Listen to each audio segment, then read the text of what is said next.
My Escape from Slavery by Frederick Douglass.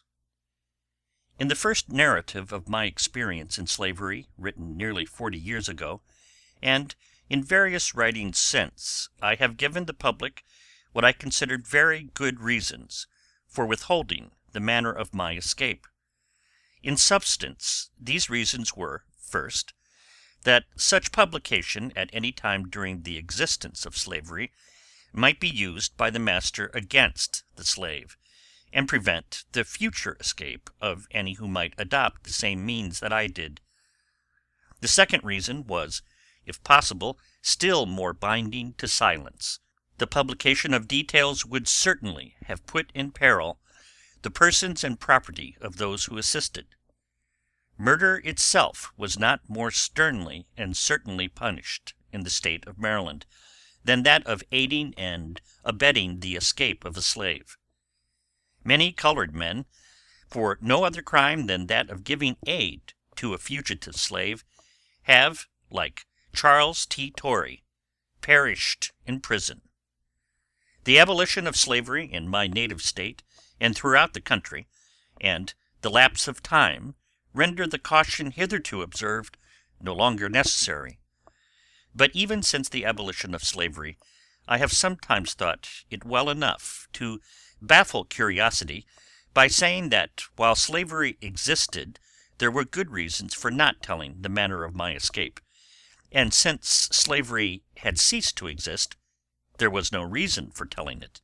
I shall now, however, cease to avail myself of this formula, and, as far as I can, endeavor to satisfy this very natural curiosity. I should, perhaps, have yielded to that feeling sooner, had there been anything very heroic or thrilling in the incidents connected with my escape, for, I am sorry to say, I have nothing of that sort to tell.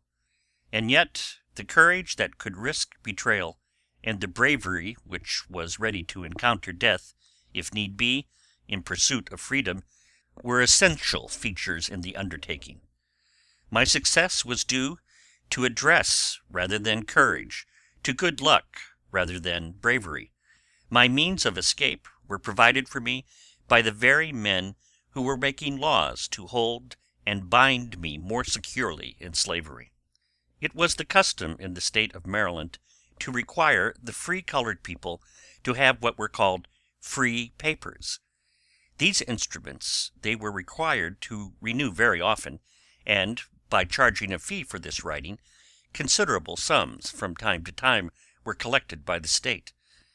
In these papers the name, age, color, height, and form of the freeman were described, together with any scars or other marks upon his person which could assist in his identification. This device, in some measure, defeated itself, since more than one man could be found to answer the same general description. Hence many slaves could escape by personating the owner of one set of papers, and this was often done as follows.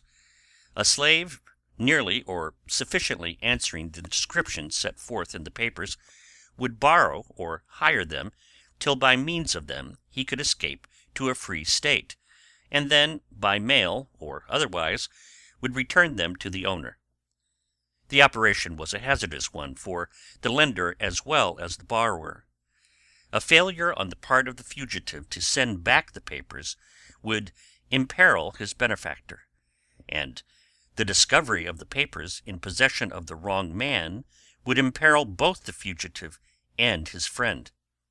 It was, therefore, an act of supreme trust on the part of a free man of color thus to put in jeopardy his own liberty that another might be free. It was, however, not unfrequently bravely done, and was seldom discovered. I was not so fortunate as to resemble any of my free acquaintances sufficiently to answer the description of their papers, but I had a friend, a sailor, who owned a sailor's protection, which answered somewhat the purpose of free papers, describing his person, and certifying to the fact that he was a free American sailor. The instrument had at its head the American eagle, which gave it the appearance at once of an authorized document. This protection, when in my hands, did not describe its bearer very accurately. Indeed, it called for a man much darker than myself, and close examination of it would have caused my arrest at the start. In order to avoid this fatal scrutiny on the part of railroad officials, I arranged with Isaac Rolls, a Baltimore hackman, to bring my baggage to the Philadelphia train just on the moment of starting, and jumped upon the car myself when the train was in motion. Had I gone into the station and offered to purchase a ticket, I should have been instantly and carefully examined, and undoubtedly arrested. In choosing this plan, I considered the jostle of the train and the natural haste of the conductor in a train crowded with passengers, and relied upon my skill and address in playing the sailor, as described in my protection, to do the rest. One element in my favor was the kind feeling which prevailed in Baltimore and other seaports at the time toward those who go down to the sea in ships. Free trade and sailors' rights just then expressed the sentiment of the country.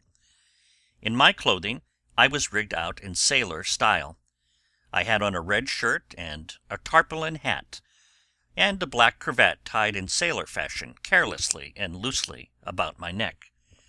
My knowledge of ships and sailors' talk came much to my assistance, for I knew a ship from stem to stern, and from keelson to crosstrees, and could talk sailor talk like an old salt. I was well on the way to Havre de Grace before the conductor came into the negro car to collect tickets and examine the papers of his black passengers. This was a critical moment in the drama. My whole future depended upon the decision of this conductor. Agitated though I was while this ceremony was proceeding, still, externally at least, I was apparently calm and self-possessed. He went on with his duty, examining several colored passengers before reaching me.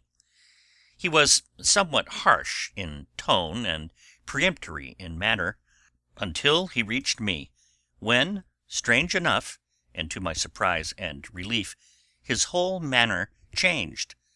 Seeing that I did not readily produce my free papers, as the other colored persons in the car had done, he said to me, in friendly contrast with his bearing towards the others, "I suppose you have your free papers?" To which I answered, "No, sir, I never carry my free papers to sea with me." "But you have something to show that you are a free man, haven't you?" "Yes, sir," I answered, "I have a paper with the American Eagle on it, and that will carry me around the world." With this I drew from my deep sailor's pocket my seaman's protection, as before described. The merest glance at the paper satisfied him, and he took my fare and went on about his business. This moment of time was one of the most anxious I ever experienced. Had the conductor looked closely at the paper, he could not have failed to discover that it called for a very different-looking person from myself, and in that case it would have been his duty to arrest me on the instant, and send me back to Baltimore from the first station. When he left me with the assurance that I was all right, though much relieved, I realized that I was still in great danger.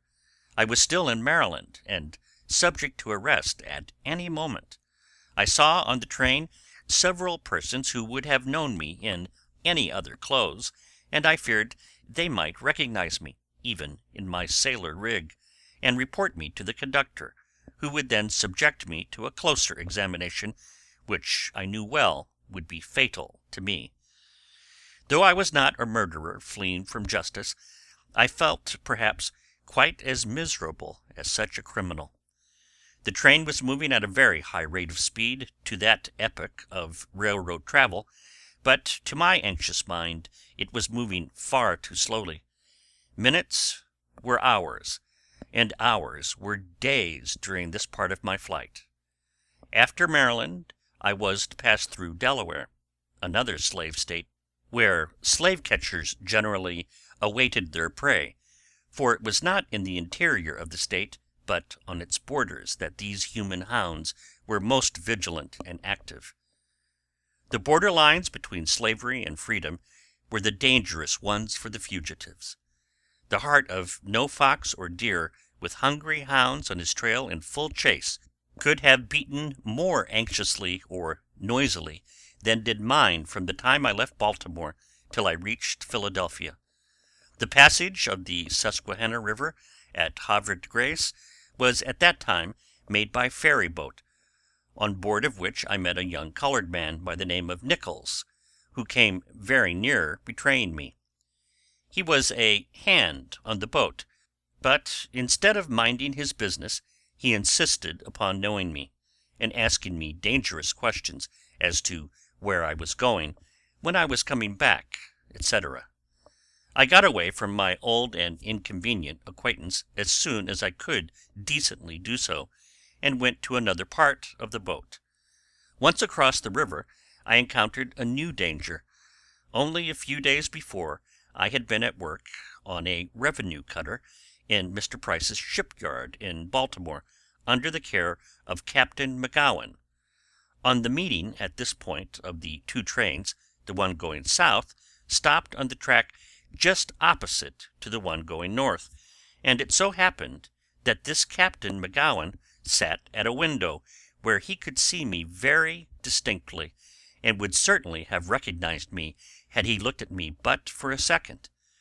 Fortunately, in the hurry of the moment, he did not see me, and the trains soon passed each other on their respective ways. But this was not my only hairbreadth escape. A German blacksmith, whom I knew well, was on the train with me, and looked at me very intently, as if he thought he had seen me somewhere before in his travels. I really believe he knew me, but had no heart to betray me. At any rate, he saw me escaping, and held his peace. The last point of imminent danger, and the one I dreaded most, was Wilmington. Here we left the train and took the steamboat for Philadelphia. In making the change here, I again apprehended arrest, but no one disturbed me, and I was soon on the broad and beautiful Delaware, speeding away to the Quaker City. On reaching Philadelphia in the afternoon, I inquired of a colored man how I could get on to New York. He directed me to the William Street depot, and thither I went, taking the train that night. I reached New York Tuesday morning, having completed the journey in less than 24 hours. My free life began on the 3rd of September, 1838.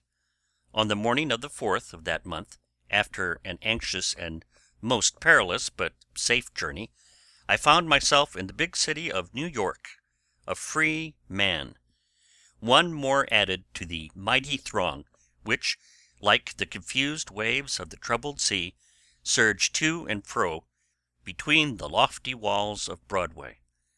Though dazzled with the wonders which met me on every hand, my thoughts could not be much withdrawn from my strange situation. For the moment, the dreams of my youth and the hopes of my manhood were completely fulfilled. The bonds that held me to old master were broken.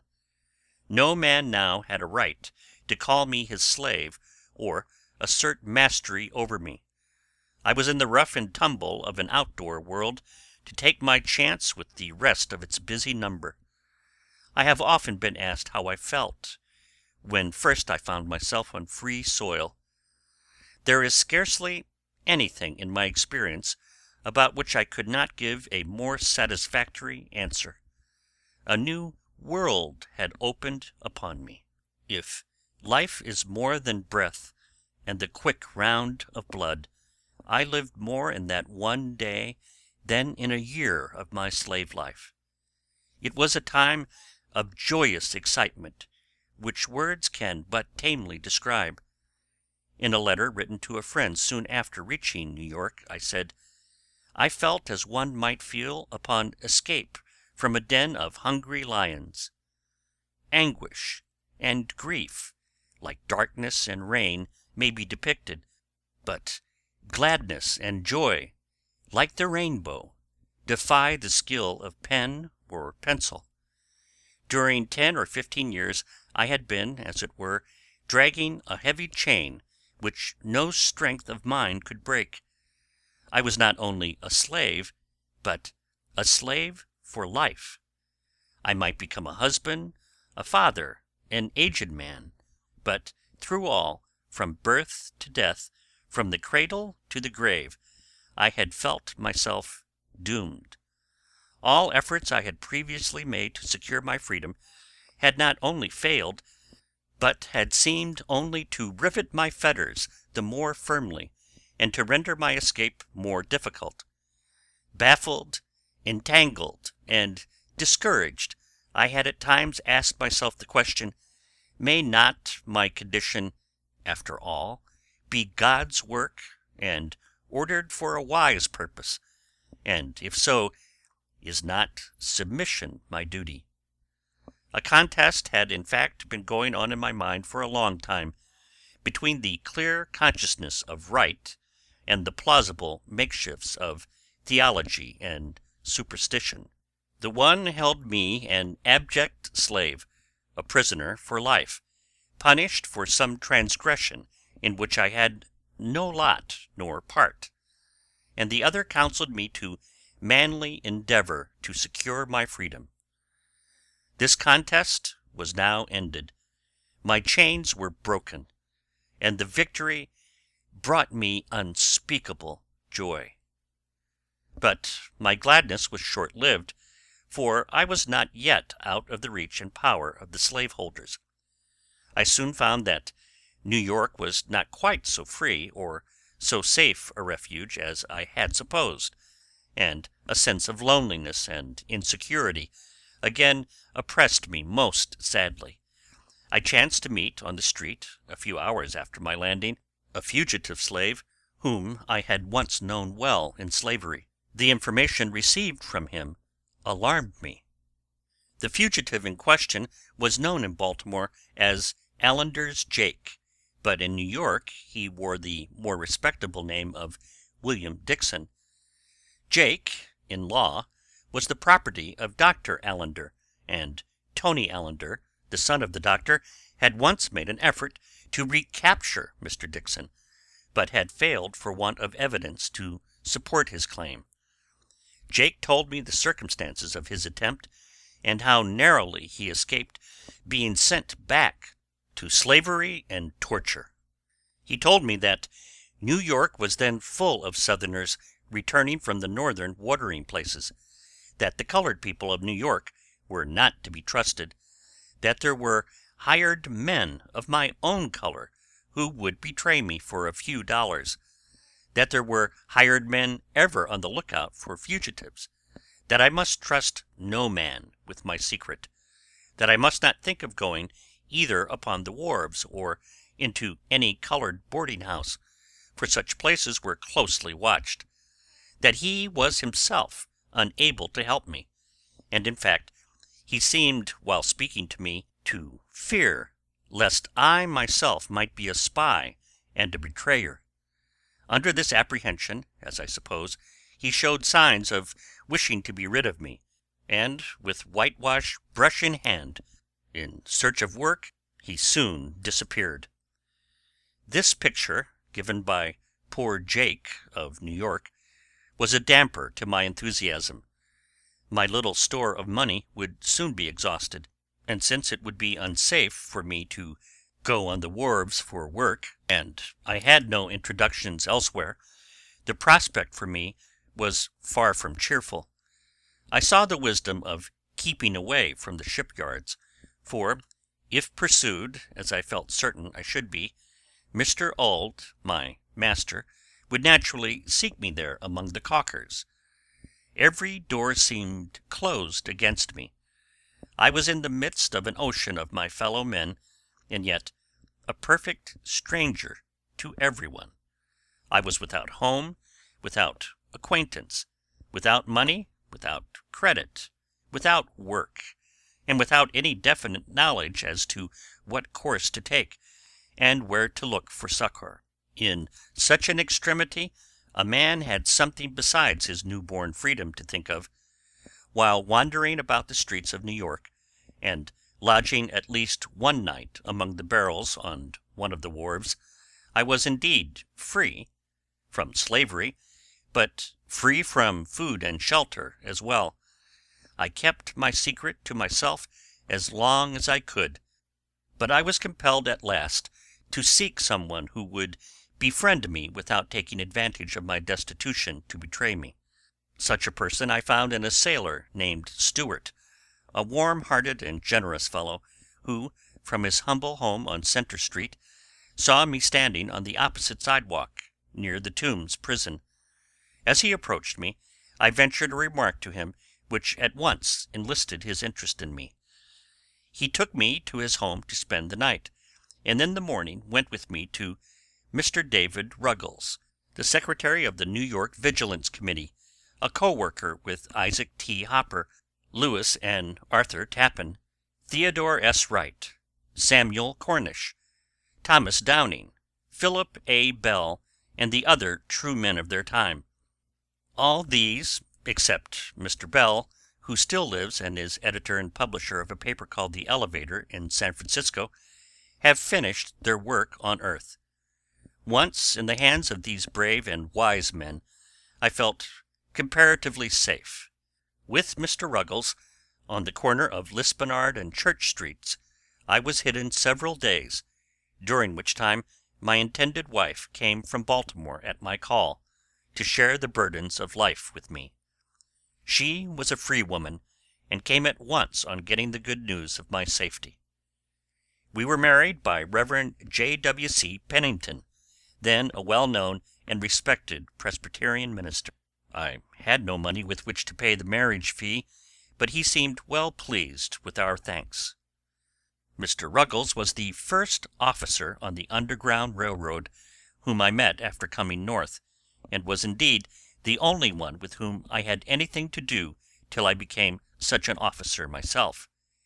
Learning that my trade was that of a caulker, he promptly decided that the best place for me was in New Bedford, Massachusetts. He told me that many ships for whaling voyages were fitted out there, and that I might there find work at my trade and make a good living. So, on the day of the marriage ceremony, we took our little luggage to the steamer John W. Richmond, which, at that time, was one of the line running between New York and Newport, Rhode Island. 43 years ago, colored travelers were not permitted in the cabin, nor allowed abaft the paddle wheels of a steam vessel. They were compelled, whatever the weather might be, whether cold or hot, wet or dry, to spend the night on deck. Unjust as this regulation was, it did not trouble us much. We had fared much harder before.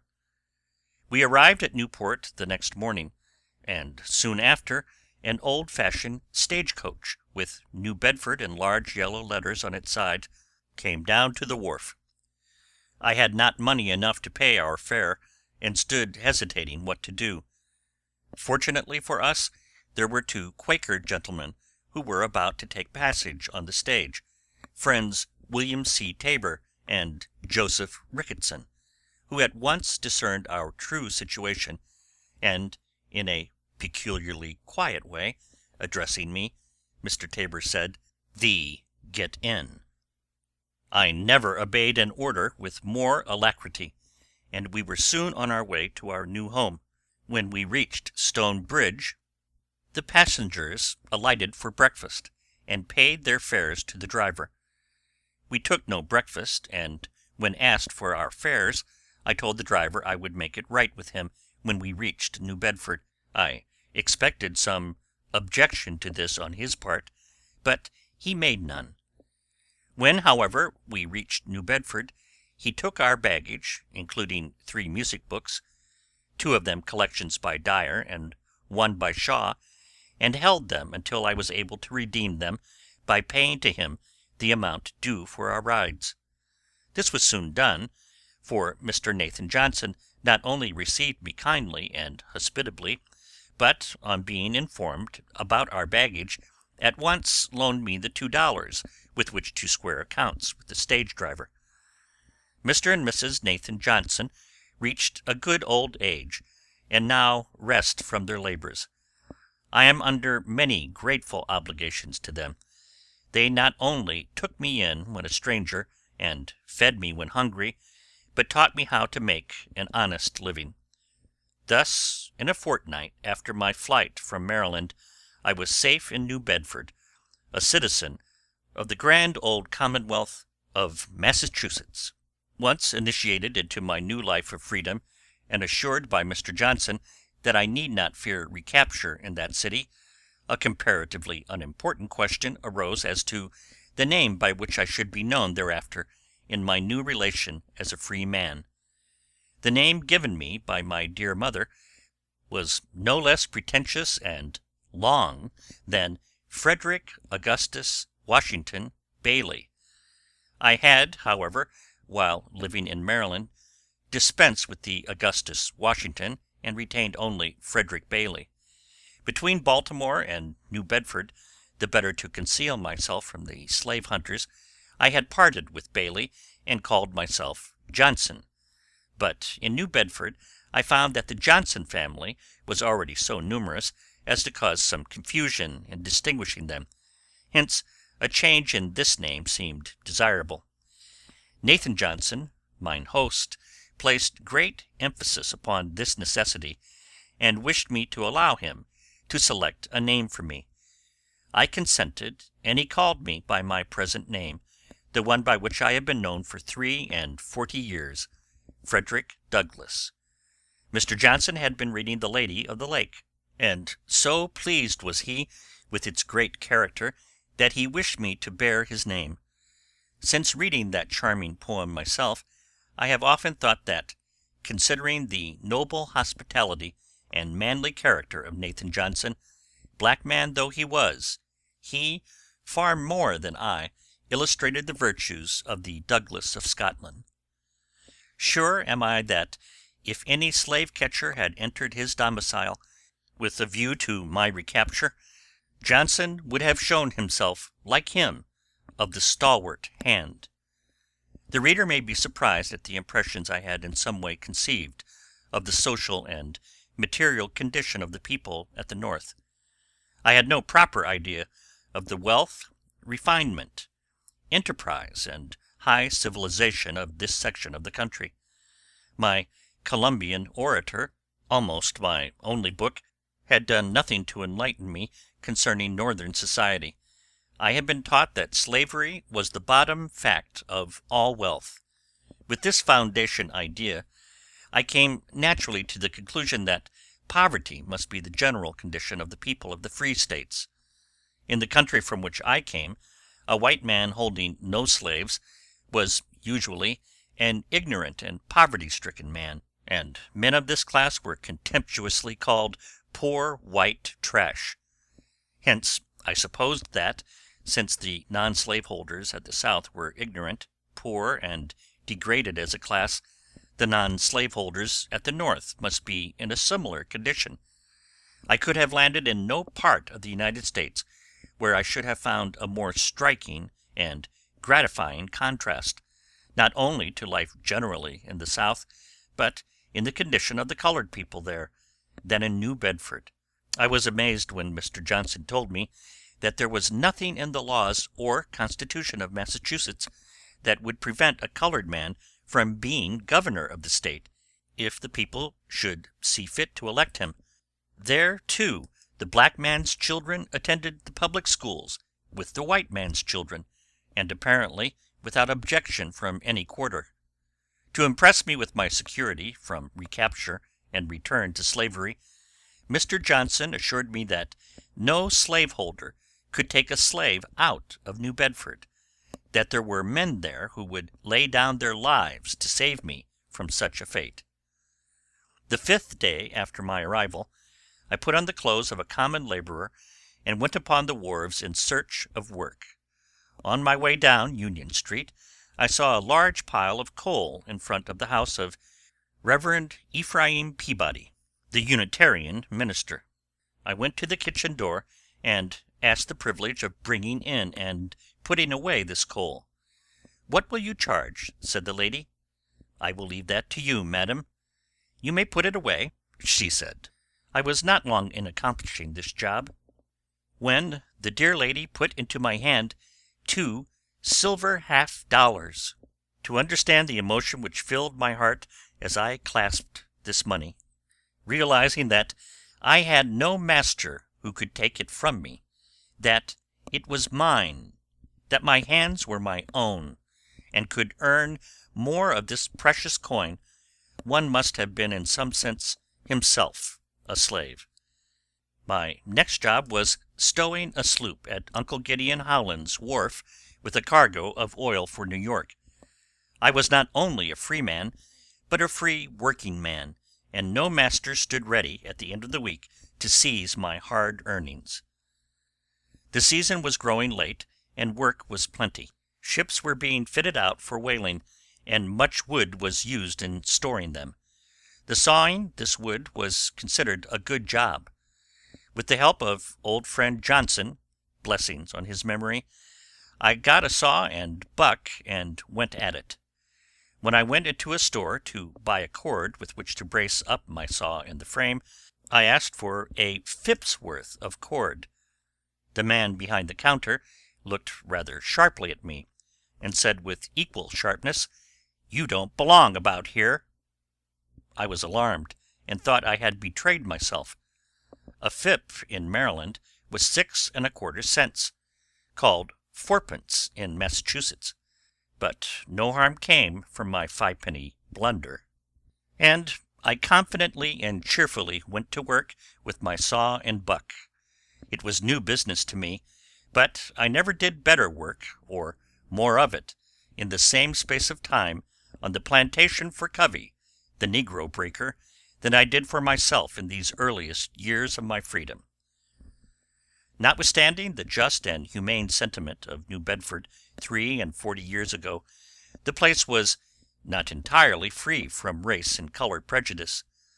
The good influence of the Roaches, Rodmans, Arnolds, Grinnells, and Robesons did not pervade all classes of its people. The test of the real civilization of the community came when I applied for work at my trade, and then my repulse was emphatic and decisive. It so happened that Mr. Rodney French, a wealthy and enterprising citizen, distinguished as an anti-slavery man, was fitting out a vessel for a whaling voyage, upon which there was a heavy job of caulking and coppering to be done. I had some skill in both branches, and applied to Mr. French for work. He, generous man that he was, told me he would employ me, and I might go at once to the vessel. I obeyed him, but upon reaching the float stage, where other caulkers were at work, I was told that every white man would leave the ship in her unfinished condition if I struck a blow at my trade upon her. This uncivil, inhuman, and selfish treatment was not so shocking and scandalous in my eyes at the time as it now appears to me. Slavery had inured me to hardships that made ordinary trouble sit lightly upon me.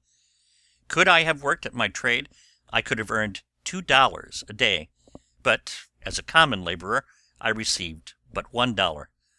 The difference was of great importance to me, but if I could not get $2, I was glad to get one, and so I went to work for Mr. French as a common laborer. The consciousness that I was free, no longer a slave, kept me cheerful under this and many similar proscriptions, which I was destined to meet in New Bedford and elsewhere on the free soil of Massachusetts.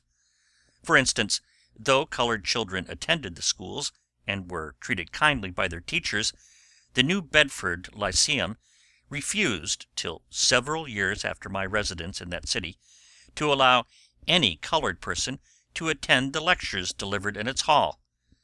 Not until such men as Charles Sumner, Theodore Parker, Ralph Waldo Emerson, and Horace Mann refused to lecture in their course while there was such a restriction, was it abandoned. Becoming satisfied that I could not rely on my trade in New Bedford to give me a living, I prepared myself to do any kind of work that came to hand. I sawed wood, shoveled coal, dug cellars, moved rubbish from back yards, worked on the wharves, loaded and unloaded vessels, and scoured their cabins. I afterward got steady work at the brass foundry owned by Mr. Richmond. My duty there was to blow the bellows, swing the crane, and empty the flasks in which castings were made, and at times this was hot and heavy work. The articles produced here were mostly for ship work, and in the busy season the foundry was in operation night and day. I have often worked 2 nights and every working day of the week. My foreman, Mr. Cobb, was a good man, and more than once protected me from abuse that one or more of the hands was disposed to throw upon me. While in this situation I had little time for mental improvement. Hard work, night and day, over a furnace hot enough to keep the metal running like water, was more favourable to action than thought. Yet here I often nailed a newspaper to the post near my bellows, and read while I was performing the up and down motion of the heavy beam by which the bellows was inflated and discharged. It was the pursuit of knowledge under difficulties, and I look back to it now, after so many years, with some complacency and a little wonder that I could have been so earnest and persevering in any pursuit other than for my daily bread.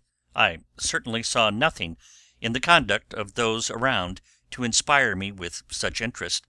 They were all devoted exclusively to what their hands found to do. I am glad to be able to say that during my engagement in this foundry no complaint was ever made against me that I did not do my work, and do it well. The bellows which I worked by main strength was, after I left, moved by a steam engine. End of My Escape from Slavery, by Frederick Douglass. The Feet of Judas, by George Marion McClellan. Christ washed the feet of Judas, the dark and evil passions of his soul, his secret plot and sordidness complete, his hate, his purposing. Christ knew the whole, and still in love he stooped and washed his feet. Christ washed the feet of Judas, yet all his lurking sin was bare to him, his bargain with the priest, and more than this, in Olivet beneath the moonlight dim, aforehand knew and felt his treacherous kiss.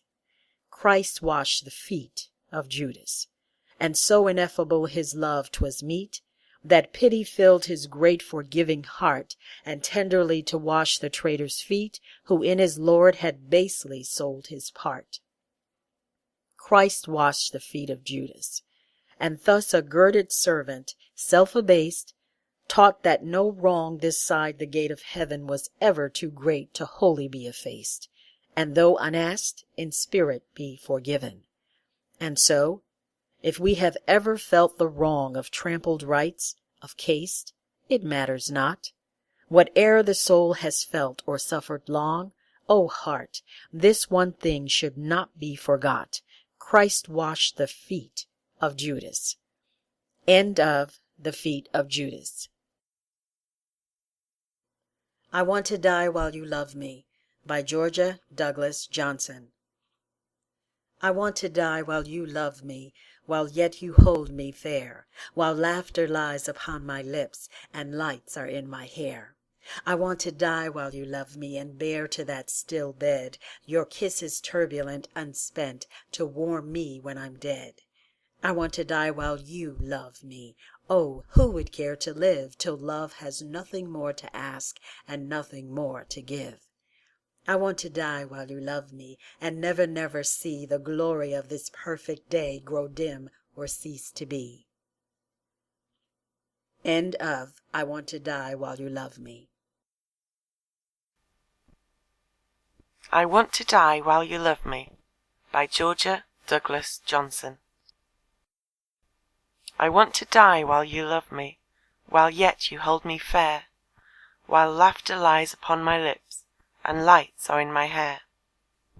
I want to die while you love me, and bear to that still bed your kisses turbulent, unspent, to warm me when I'm dead. I want to die while you love me. Oh, who would care to live, till love has nothing more to ask, and nothing more to give? I want to die while you love me, and never, never see the glory of this perfect day grow dim or cease to be. End of poem. A Negro Love Song by Paul Laurence Dunbar. Seen my lady home last night. Jump back, honey, jump back. Held her hand and squeeze it tight. Jump back, honey, jump back. Heard her sigh, a little sigh. Seen a light gleam from her eye, and a smile go flitting by. Jump back, honey, jump back. Heard the wind blow through the pine. Jump back, honey, jump back. Mockingbird was singing fine. Jump back, honey, jump back. And my heart was beating so when I reached my lady's door that I couldn't bear to go. Jump back, honey, jump back. Put my arm around her waist. Jump back, honey, jump back. Raised her lips and took a taste. Jump back, honey, jump back. Love me, honey, love me true, love me well as I love you? And she answered, "'Course I do." Jump back, honey, jump back. End of A Negro Love Song. Question by Langston Hughes. When the old junk man Death comes to gather up our bodies and toss them into a sack of oblivion, I wonder if he will find the corpse of a white multimillionaire worth more pennies of eternity than the black torso of a Negro cotton picker. End of poem. Sonnet by Alice Dunbar Nelson. I had no thoughts of violets of late, the wild shy kind that spring beneath your feet, in wistful April days when lovers mate, and wander through the fields in raptures sweet. The thought of violets meant florists' shops, and bows and pins and perfumed papers fine, and garish lights and mincing little fops, and cabarets and songs and deadening wine. So far from sweet real things my thoughts had strayed, I had forgot wide fields and clear brown streams, the perfect loveliness that God has made, wild violets shy and heaven-mounting dreams. And now, unwittingly you've made me dream of violets and my soul's forgotten gleam. End of poem. Sunset by Paul Laurence Dunbar. The river sleeps beneath the sky and clasps the shadows to its breast. The crescent moon shines dim on high, and in the lately radiant west the gold is fading into grey. Now stills the lark his festive lay, and mourns with me the dying day. While in the south the first faint star lifts to the night its silver face, and twinkles to the moon afar across the heaven's greying space. Low murmurs reach me from the town, as day puts on her sombre crown and shakes her mantle darkly down. End of poem. The Negro Speaks of Rivers by Langston Hughes. I've known rivers. I've known rivers ancient as the world and older than the flow of human blood in human veins. My soul has grown deep like the rivers. I bathed in the Euphrates when dawns were young. I built my hut near the Congo, and it lulled me to sleep. I looked upon the Nile and raised the pyramids above it. I heard the singing of the Mississippi when Abe Lincoln went down to New Orleans, and I've seen its muddy bosom turn all golden in the sunset. I've known rivers, ancient, dusky rivers. My soul has grown deep like the rivers. End of poem. Turn Me to My Yellow Leaves by William Stanley Braithwaite. Turn me to my yellow leaves, I'm better satisfied. There is something in me grieves that was born and died. Let me be a scarlet flame on windy autumn morn, I who never had a name, nor from breathing image born. From the margin let me fall, where the farthest star sinks down, and the void consumes me all, is nothingness to drown. Let me dream my dreams entire, withered as an autumn leaf. Let me have my vain desire, vain as it is brief. End of poem